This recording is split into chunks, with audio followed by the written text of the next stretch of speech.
Hola mis queridos estudiantes y bienvenidos a una nueva sesión de nuestro curso Cálculo 1. Hoy nos vamos a dedicar a hablar acerca de una nueva función, la función cuadrática.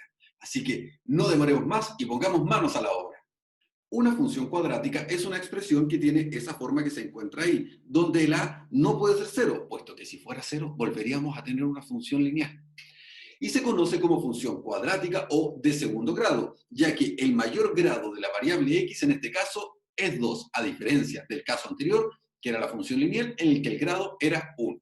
Su gráfica es una parábola, ¿sí? Una curva, que tiene dos elementos principales, un elemento al que llamamos vértice y un elemento al que llamamos simetría.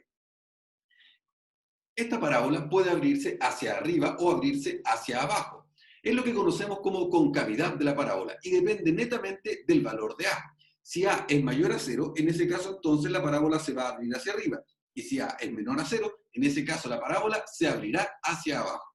El eje de simetría corresponde a una línea imaginaria que pasa justo por este puntito que se encuentra en medio, el que llamaremos vértice, y que divide la parábola en dos ramas exactamente iguales pero reflejadas. En general, el dominio de la función cuadrática corresponde a los números reales.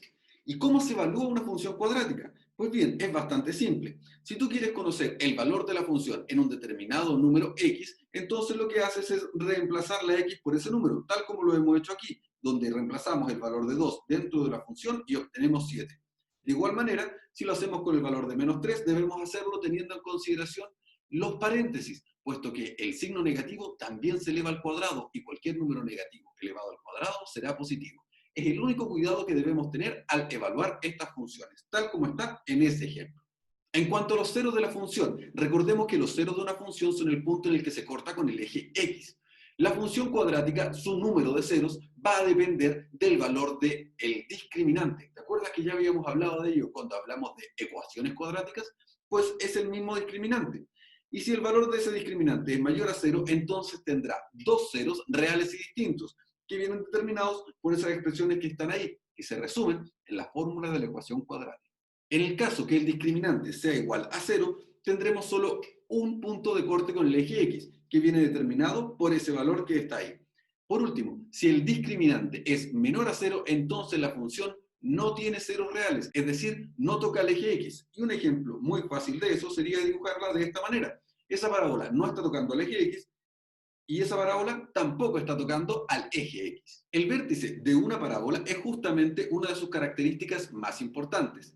La forma de encontrar el vértice depende de los valores de a, b y c, que son los que determinan a la función cuadrática. Así, las coordenadas del vértice vienen dadas por esa expresión que se encuentra escrita ahí. Como podemos ver en este ejemplo, cuando tenemos una función cuadrática de esa forma, los valores de a corresponden a 1, el de b a menos 4 y el de c a 2. Todo esto determinado por la forma de la función cuadrática.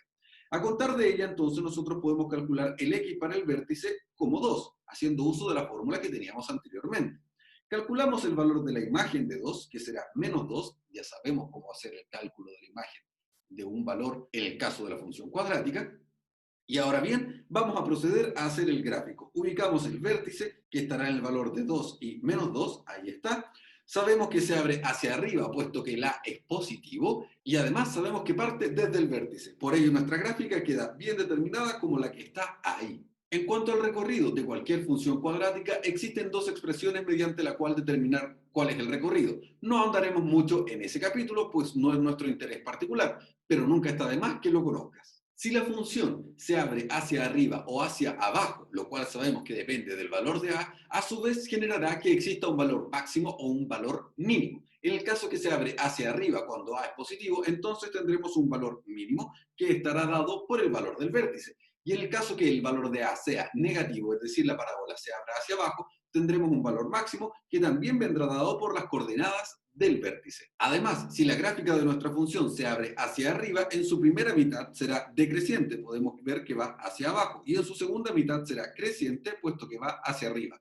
Al revés, si la función se abre hacia abajo, en su primera mitad hasta el vértice será creciente y en su segunda mitad será decreciente. Esto es la monotonía de la función cuadrática. Por último, en general, la función cuadrática no es inyectiva, tampoco es sobreyectiva y por tanto no es biyectiva, lo cual radica en que no tenga inversa. Y conociendo estas características es que terminamos de describir correctamente a la función cuadrática.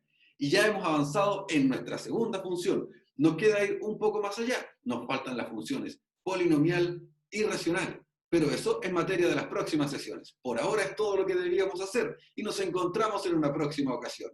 Que estés muy bien. Chao, chao.